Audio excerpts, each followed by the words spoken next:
Chapter 1 Introduction to Vipassana Meditation. The aim of meditation. What we are going to start now is a few days of meditation retreat. We are making a special effort to get together and help each other with meditation practice. This evening is an introduction. I would like to talk to you about why we need to meditate, what is concentration, and how to begin to practice it. To keep yourself physically healthy, you go to the gym for an exercise, which is to make yourself stable and physically strong. In the same way, to have a stable and strong mind, we do meditation, which is mental exercise. Many people associate meditation, however, with superstitious and extraordinary ideas. But generally, meditation in Buddhism is a mental training. It may help us to understand meditation better by thinking of mind metaphorically as a scene from nature. Before we do that, please bear in mind that the mind cannot be compared with anything we can see with our eyes. The mind is so quick, wonderful, complicated, and also mysterious. The mind is like water in a lake. For the sake of our own understanding, we can liken our mind to a lake filled with lotus flowers and aquatic creatures. If you have a large lake filled with unpolluted water, you will have a green environment on which people around it can depend. The mind is something like the pure water, and the lake is like our physical body. Imagine what would happen if there was a leakage of water. The lake would eventually go dry. The aquatic creatures and the lotus flowers would die. The green environment would no longer exist. People would no longer be able to depend on it. Here, note the word leakage. It suggests that the water is draining away without your knowledge. You are not aware of the leakage, the draining away, or the need to block the leak. Just like that, during the day, without any intention to think, thoughts just come into our minds and waste away our mental energy. We get exhausted after 20 or 30 minutes of being immersed in wandering thoughts. So what do? We push them away and aside, which is a sign of being exhausted. Sometimes you cannot even sleep because mental energy is leaking away. Frustration at work is a leak. Agitation at work is also a leak. Mental energy is being wasted. You are not aware of it because it's just a leak. Worry is a leakage.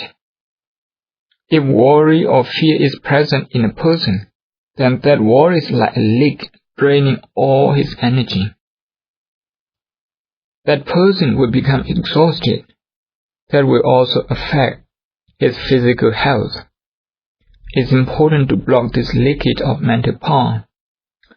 Just is crucial to protect the aquatic creatures and the lotus flowers in order to keep the environment clean and enjoyable.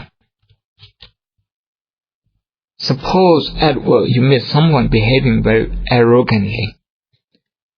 It may be a colleague or a client. Let us suppose that you become very agitated. Agitation takes away mental energy. The day you feel agitation, you will feel more tired than on other days. This is not necessarily due to the workload, but because of agitation you experience at work. The next day, when you go to work, you may become agitated again. Suppose this happens daily. 1 week later, you come home and then may feel disturbed very easily. And you could start blaming others, sometimes your family, perhaps for a minor problem. You start quarreling, you start losing the ability to appreciate what your friend is doing for you. So now, the aquatic creatures inside the lake begin to suffer. The lotus flowers are the members of your family. They cannot be happy around an agitated man. If someone is agitated in this room, not yet depressed, but simply agitated, then people cannot smile at all. The leakage of mental energy has that kind of effect on society, starting from your own family and friends. That is why it's important to know how our mind works and why we feel agitated, why we feel frustrated, why we feel unhappy, and of course also why we feel happy. So to know this, we meditate. When we discover our own agitation, frustration, disappointment, resistance, resentment, we should try to accept it and see it more closely. This will then surely lead us to understanding. Accepting the first noble truth. There are 4 noble truths. Suffering, dukkha satya, the cause of suffering, samudaya satya, the end of suffering, nirodha satya, and the path leading to the end of suffering, magga satya. The first one, the noble truth of suffering, means suffering exists in reality. What is suffering? Agitation, aversion, frustration, and disappointment are all suffering. We do not normally accept these as suffering. Instead, we try to justify our own emotional reactions, such as agitation. We try to blame others for our agitation, instead of trying to understand and accept it. Suffering is an inseparable element of life. Therefore, when we meditate, we are going to see these things. We are going to accept suffering and then try to understand it. Vipassana meditation is about trying to understand the first noble truth, a universal experience. It's not for the Buddha, it's not for me, but for the one who meditates. We cannot share our meditation achievement, but the lack of meditation achievement is rather obvious. The state of our mind in relation to our environment will be reflected or indeed determined by whether or not we meditate. This is why it's important to meditate.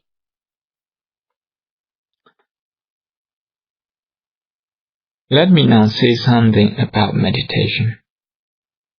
The English word meditation does not contain any special Buddhist ideas.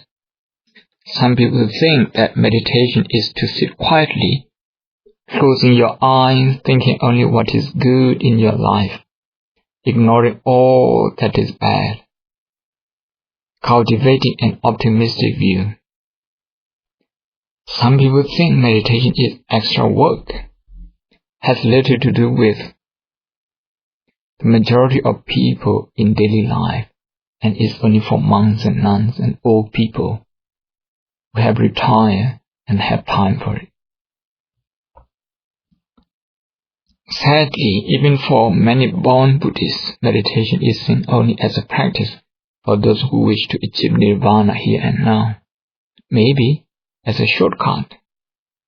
If you are not concerned about nirvana or becoming an arahant, in their opinion, you do not need meditation. In some religions, meditation means reflection on something in the past, what you have done, both good and bad. In our case, in the case of Buddhist meditation, to understand meditation, we have to go back to the original word in the Pali language, which is Bhavana. Bhavana means to develop mental ability. We believe that as human beings, we have the ability to make our minds stable and concentrated, and make full use of it to understand, to think, and to create something wonderful. Nevertheless, this ability within us is only a seed. We have to nurture it, to enable it to grow. Although we have the ability to be mindful, to be concentrated, and to understand, like seed, which means a seed, it will not become a plant until you grow and nurture it. The mind remains undeveloped without proper mental exercise. The technique to do is called meditation. The technique to develop the mind. When we meditate, we explore and we try to discover how the mind works. The technique was discovered and taught by the Buddha, but we have to see it for ourselves. We need a technique to develop our mind, our mental energy, like the way we develop our muscles in our body. Meditation object. We are going to practice Vipassana, Bhavana, or mindfulness meditation. From now on, I shall describe the technique. The object of meditation is very important. In 1995, when I went to Dangji in Shanxi, the Union of Burma, I met one of my devotees who had been meditating for quite some time. He did not understand the concept of meditation object. He expected me to tell him the best meditation object. I told him that the object that arises at the present moment is a good meditation object. Anger is a meditation object if you are aware of it. Jealousy is a meditation object. Stress is a meditation object.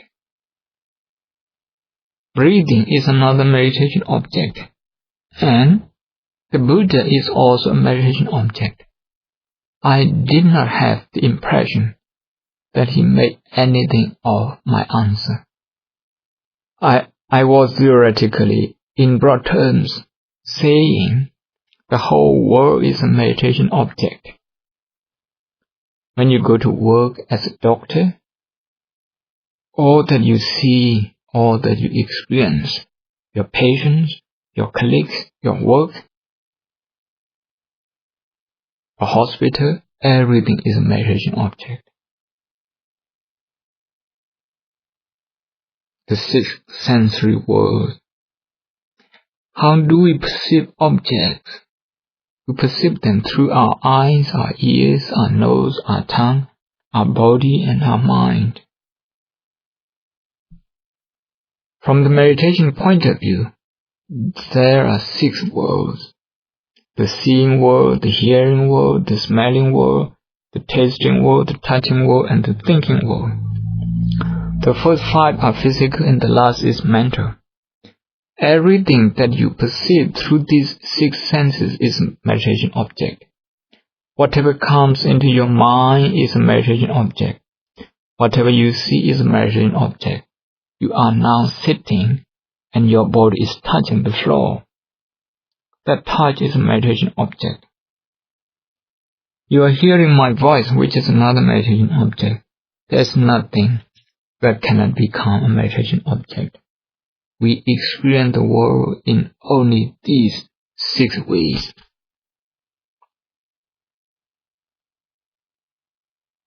Concentration. What we are going to focus on. We have only one mind, but we have to cope with 6 objects. For example, now you see me. This is a visual object. You hear my voice. This is another object. You're also thinking about what I'm saying.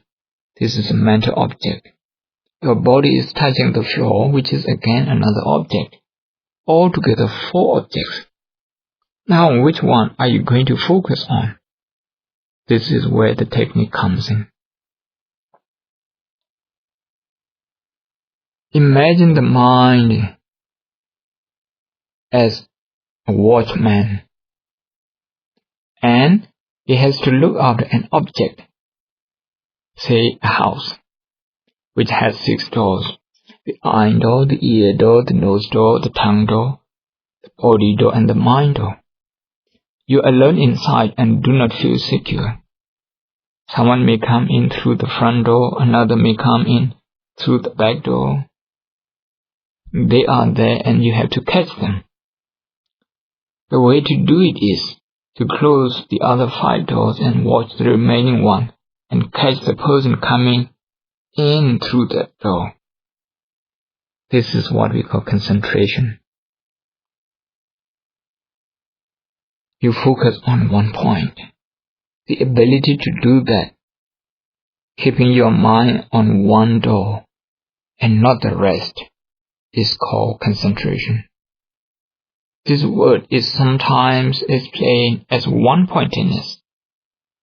In its most developed state, you keep your mind on one point.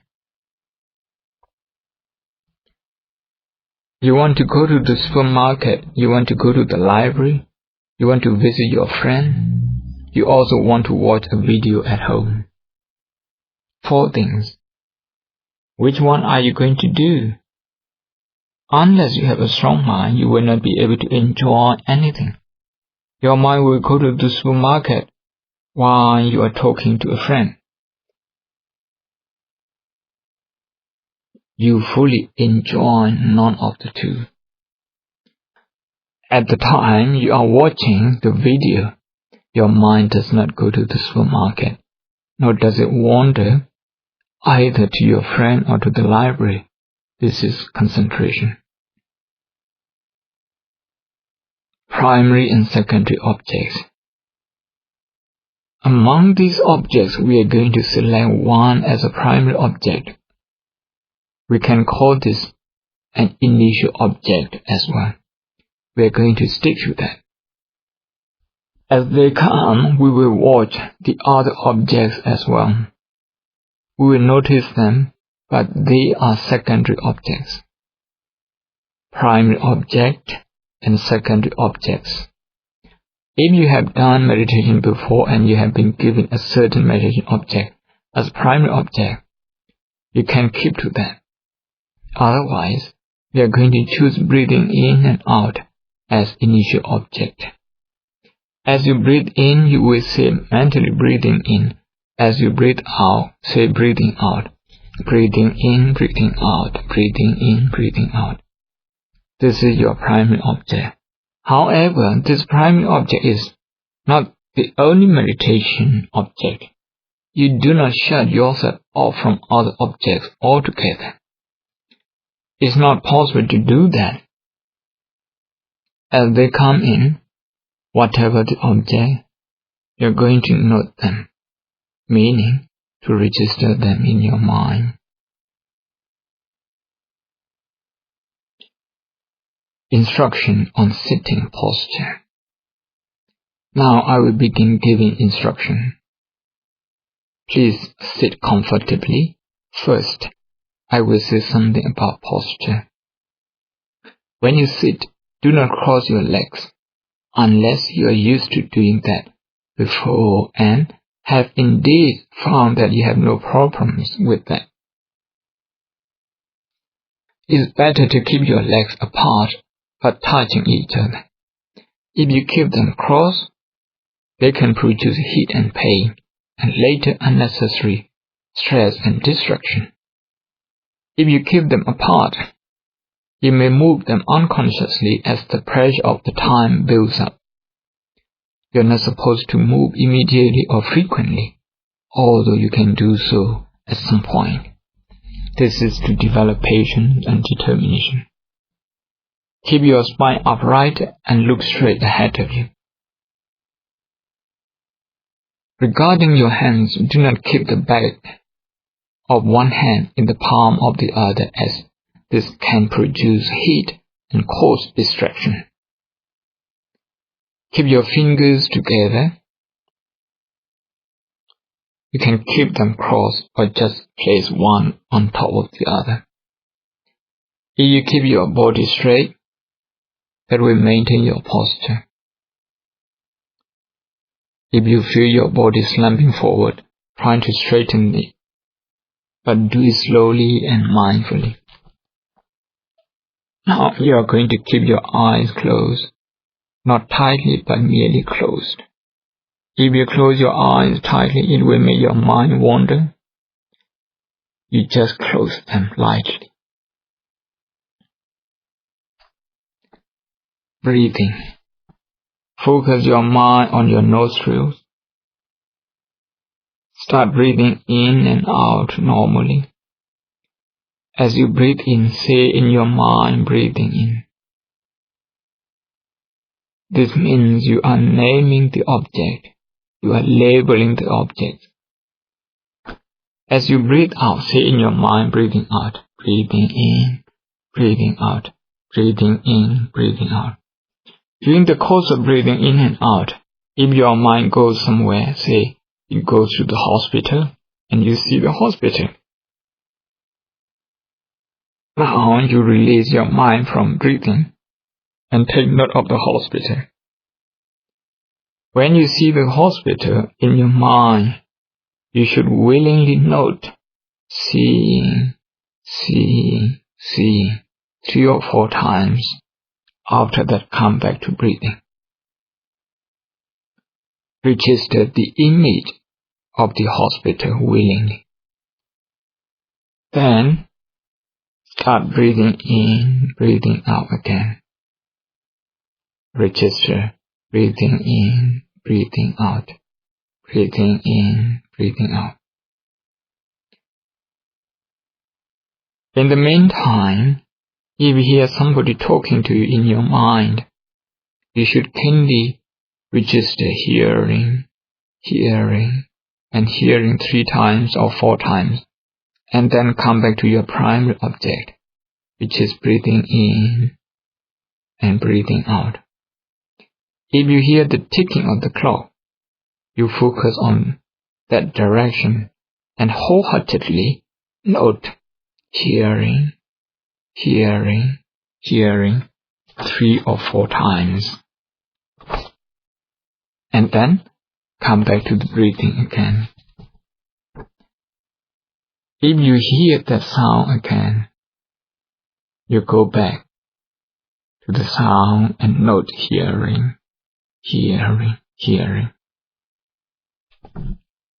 To be with the sound for a short moment. To register it, having registered that, return to your primary object. When you feel pain in some part of your body, say in your knee, you switch all your mental energy to your knee where you feel the pain. Register in your mind as pain for 3 or 4 times.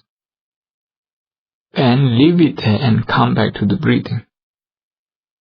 The pain may decrease or increase. If the pain increases, you go back there again and attentively register pain 3 or 4 times. Leave it there and come back to breathing. If the pain keeps increasing, you go back there again and stay with the pain and note it with some intensity for a longer time. Pain. If the pain makes you impatient, then register impatience. This is impatience. Or agitation. This is agitation. And then come back to breathing. If you feel cold, you note cold. If you feel numbness, do not change your posture immediately.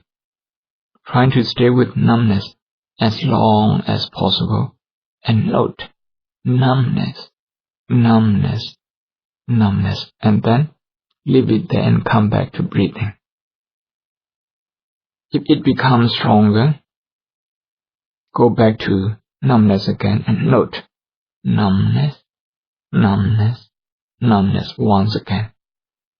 If you are thinking of what you have done today or what you are going to do tomorrow, simply register thinking, thinking, thinking. Then release it and return to breathing.